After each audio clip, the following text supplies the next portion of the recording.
नमस्ते वर्तमानाय साधोकानंद तिरोकाना के विद्या दर्शनाय के जिन्होंने कर्म रूपी कलंकों को नष्ट कर दिया है, जो जिनका ज्ञान अलोकाकाश से तीनों लोगों को एक साथ दर्पण के समान जिनके ज्ञान में झलकता है, ऐसे वीतराग वर्धमान स्वामी को मैं नमस्कार।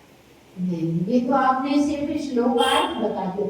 मैं कह रही हूँ कि मंगलाचरण पढ़ा, मंगलाचरण का अर्थ किया, इससे हमें शिक्षा क्या मिली, इसका हार्द क्या है, इसका रहस्य क्या है, इसका ग्रहणीय तत्व क्या है। जैसे कि कहा कि गुण ग्रहण का भाव रहे, नित्य दृष्टि न दोषों पर जाने। तो इसमें गुण क्या है, इसमें रहस्य क्या है, इसका मार्ग क्या है, इसका ग्रहणीय तत्व है क्या कि आप अपना आराध्य अगर किसी को बनाइए तो उसमें वीतरागी और सर्वज्ञता दो गुणों को देखिए, और इन्हीं गुणों को बढ़ाने का पुरुषार्थ करते जाइए तो एक दिन आप भी वीतरागी सर्वज्ञ बन जाएंगे। यह इसका हार है, इसका रहस्य है कि आपको गुणों को देखना है।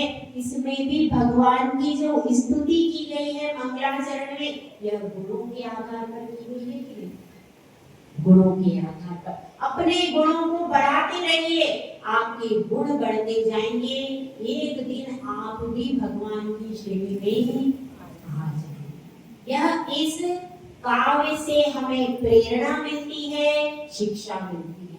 अब इसके आगे शिष्य प्रश्न करता है कि हे गुरुदेव, आपने मंगलाचरण किया है, लेकिन गुरुदेव एक बात मेरी समझ में नहीं आई कि आप यह शास्त्र में कहना क्या चाहते हैं, क्या कहना चाहते हैं, कौन से विषय को लेकर के इस शास्त्र की रचना कर रहे हैं। तो गुरुदेव एक सुंदर श्लोक के माध्यम से उत्तर देते हैं। देशयामि समीचीनम् धर्मं कर्म निबर्हणम्, देशयामि समीचीनं धर्मं कर्म निबर्हणम्, संसार दुःखतः सत्त्वान् यो धरत्युत्तमे सुखे।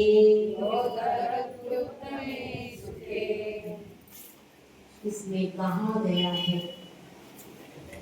देशयामी, देशयामी का अर्थ क्या है, कहता हूं। समीचीन का अर्थ क्या है, सम्यक प्रकार से अथवा भली प्रकार से।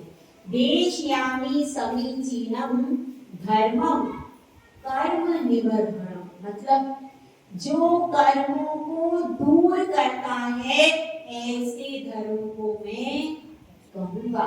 ये पहली विशेषता बताई है धर्म की।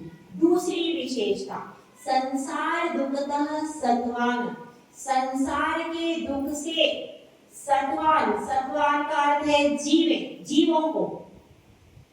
यह द्वितीय विभक्ति का बहुवचन है, अगर किसी ने संस्कृत पढ़ी हो तो। द्वितीय विभक्ति का बालका, बालकम, बालकौ, बालकान, इसी तरह से यहाँ बन गया सत्वान, यहाँ सत्वान बन गया, यानी द्वितीय विभक्ति का बहुवचन। मतलब जीवों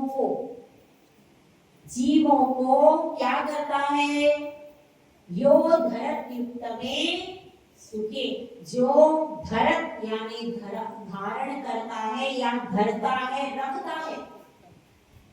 यो यानी जो, उत्तमे उत्तम सुख में। क्या समझ में आया इसमें? आचार्य श्री ने प्रतिज्ञा की है विषय की कि मैं आगे कौन सा विषय कहूंगा, मैं क्या कहूंगा, इस बात को आचार्य श्री ने स्पष्ट किया है इस श्लोक में।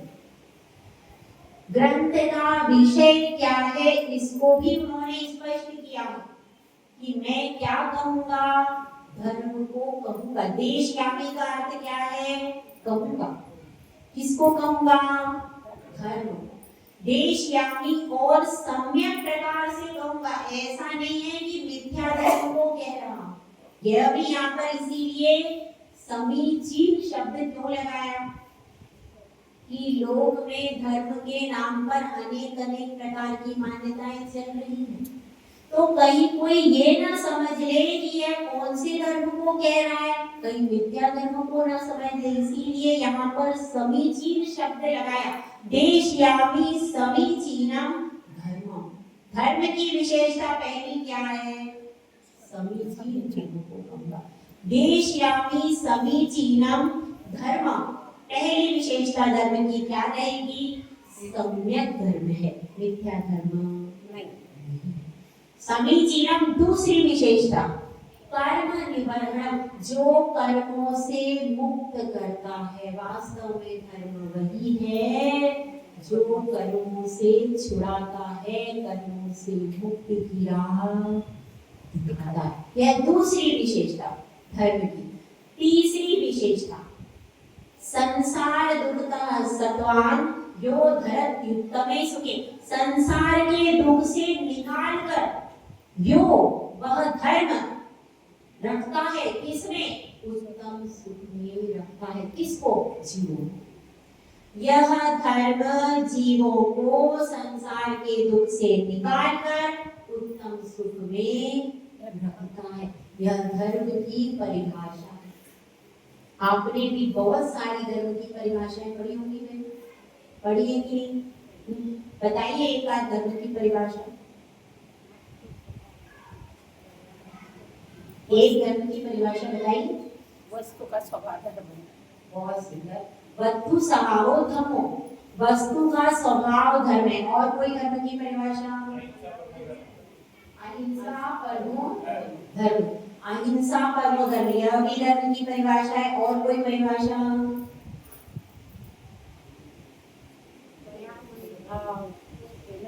10 धर्म, 10 लक्षण धर्म है। यह क्या है? यह भी धर्म की परिभाषा। और बताइए। रत्नत्रय धर्म है। रत्नत्रय धर्म है, बहुत अच्छा। और कोई बताइए भाई। 16 कारण भी धर्म तो नहीं कहा गया, वो तो भावना है, इतना नहीं चलेगा। और बताइए धर्म की परिभाषा है कोई? जीव दया धर्म। जीव दया धर्म। तो अब बताइए कितनी सारी परिभाषाएं धर्म की है। तो यह सब परिभाषाएं एक ही है कि अलग अलग है? एक ही है। एक ही है। कैसे है कि सब दया भावना ही है और समीचीन धर्म सब में समय। देखिए थोड़ा सा अपन समझने का प्रयास करें। पहली परिभाषा है वस्तु का स्वभाव धर्म। तो इन सब परिभाषाओं में केवल स्वभाव का ही निरूपण है। आप देख लीजिए, जीवाणम रक्षणम धर्मो, जीवों की रक्षा करना स्वभाव है कि विभाग है? स्वभाव है। स्वभाव है। दूसरा 10 लक्षण स्वभाव है कि विभाग है? स्वभाव है। त्रयणत्रय यानी रत्नत्रय स्वभाव है। और जीवों की रक्षा करना रत्नत्रय 10 लक्षण। और क्या बताया था आपने? अहिंसा भी स्वभाव है, विभाग नहीं। तो वस्तु स्वभाव धर्म जो है वो इन सब में घटित होता है कि नहीं? घटित हो जाता है। तो यह सब परिभाषाएं वस्तु स्वभाव में धर्म है, इसमें सारी परिभाषाएं समाहित हो जाती हैं। क्योंकि स्वभाव ही धर्म है। वास्तव में स्वभाव ही धर्म है। और स्वभाव की ये सब क्या है? एक प्रकार से विश्लेषण करके बता दिया गया। तो यह इससे क्या समझ में आता है? लेकिन यहाँ पर तो नई परिभाषा है, समीचीन धर्म है। तो स्वभाव जो होगा वो समीचीन ही होगा। हो सकता है मिथ्या जो भाव है वो क्या समीचीन हो सकता है? वो क्या स्वभाव हो सकता है? विभाग। वो विभाव है, वो स्वभाव कभी भी। जो मिथ्यात्व है वो विभाव परिणति है कि स्वभाव परिणति है? विभाव। वह वैभाविक परिणति है। इसलिए क्या? इसीलिए यहाँ पर समीचीन धर्म के लिए लिखा है। तो उस समीचीन धर्म में धर्म की सारी परिभाषाएं आ जाती हैं। और क्या कहा है, जो कर्मों से छुड़ाने वाला है। तो देखिए, जितने भी यदि हम 10 लक्षण को धारण करते हैं तो भी कर्मों की निर्जरा होती है कि नहीं। रत्नत्रय को धारण करते हैं, कर्मों की निर्जरा होती है कि नहीं। अहिंसा को स्वीकार करते हैं, कर्मों की निर्जरा होती है। इस तरह से ये सारी परिभाषाओं में केवल शब्द भेद है, अर्थ का भेद नहीं। देशव्यापी समीचीनम धर्मम कर्म निवर्णम। और फिर बताते हैं, संसार के दुखों से निकाल करके जो जीव को उत्तम सुख में रखता है। तो ये सारी परिभाषाएं वही हैं कि सुख को देने वाली हैं, दुख को देने वाली है क्या कोई नहीं। सारी परिभाषाएं शाश्वत सुख को ही देने वाली हैं। तो हर आचार्य ने अपनी अपनी क्षमता के आधार पर धर्म को परिभाषित किया है, लेकिन उसके बाद भी उनकी शब्दों में अंतर हो सकता है, अर्थ और भाव में कोई अंतर नहीं। किसी ने भी मिथ्यात्व को धर्म नहीं कहा है क्या। इसलिए ये सारी परिभाषाएं कैसी हैं, धर्म की ही परिभाषाएं हैं, इनमें कोई अंतर नहीं। तो इस बात को हमें यहाँ समझना है।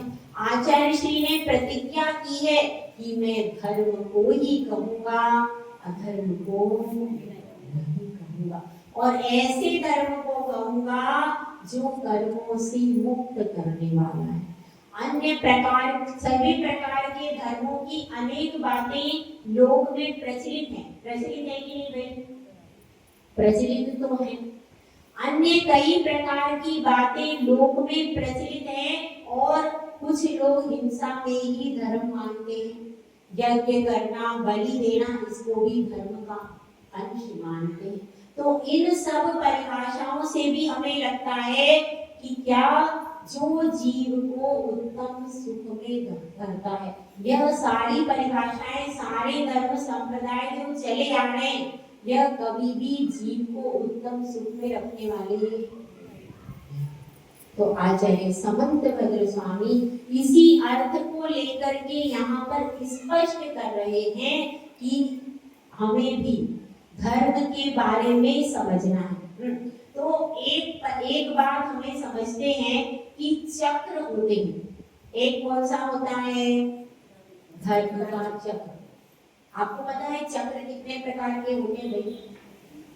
चक्र कितने प्रकार के होते हैं? अशोक चक्र, अशोक